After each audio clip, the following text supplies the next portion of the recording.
President Maduro of Venezuela secured a third term, sparking immediate responses from the United States and Western countries akin to their established playbook from 6 years prior. These nations refused to acknowledge his victory, instead proclaiming that the opposition has won the presidency. Consequently, they do not recognize the legitimacy of Maduro's government, despite widespread acknowledgement of his electoral triumph. The disparity between Venezuela and Saudi Arabia, both significant oil-producing nations, invites curiosity.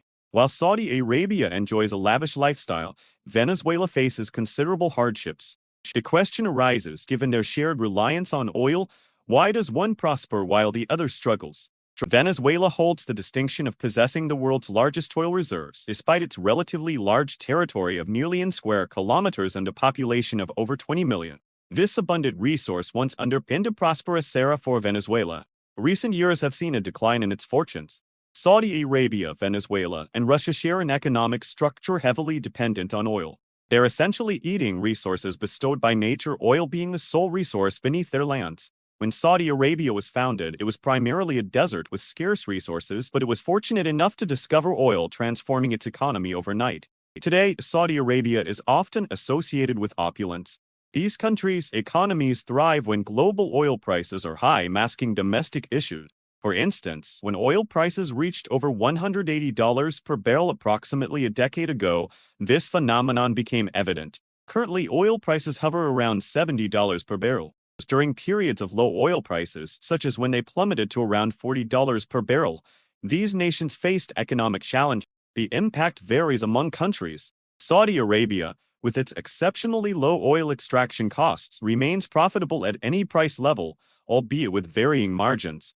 With extraction costs around $40 per barrel, experienced severe difficulties when prices were low, essentially incurring losses per barrel sold.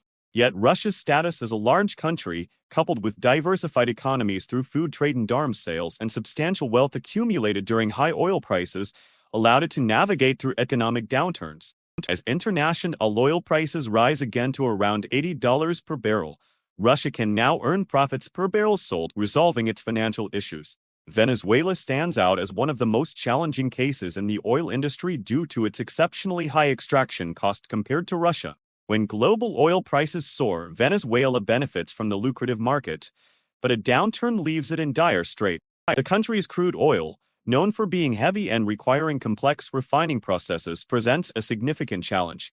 Unlike Saudi Arabia, which has lighter crude oil that can be refined into gasoline with minimal processing, Venezuela's heavy crude necessitates sophisticated refining techniques, a capability it lacks domestically. Historically, Venezuela maintained a productive relationship with the United States, exporting its heavy crude oil to American refineries where it was processed into usable product. Simultaneously, Venezuela relied on these American refineries to supply its gasoline needs due to its insufficient refining capacity. The situation took a turn when the United States and Venezuela's diplomatic relations deteriorated, primarily due to political disputes. This led to a shift in the U.S. energy landscape, with the country becoming an exporter rather than an importer of oil. Consequently, Venezuela found itself unable to export its heavy crude to the U.S., necessitating alternative strategy. The transportation costs for shipping Venezuela's heavy crude to refineries abroad are exorbitant, compounded by the fact that it must travel over vast distances. These factors, coupled with declining global oil prices, have significantly reduced Venezuela's revenue, exacerbating its financial woes. Furthermore, the geopolitical tensions between the U.S. and Venezuela have escalated, leading to sanctions that have severely impacted the Venezuelan economy. The country's citizens are suffering as a result of these economic pressures. In the past, when Venezuela was able to sell its oil to the U.S., it used the proceeds to purchase gasoline from American refineries, which were well-equipped to refine Venezuela's heavy crude. With the breakdown in diplomatic relations and the U.S. refusal to recognize the current Venezuelan government, this vital trade relationship has been severed, leaving Venezuela without access to refined products or foreign currency. Adding insult to injury, the U.S. has continued to contest the legitimacy of Venezuela's government, refusing to acknowledge the presidency of Nicolás Maduro. This has resulted in international recognition issues, including the withholding of funds.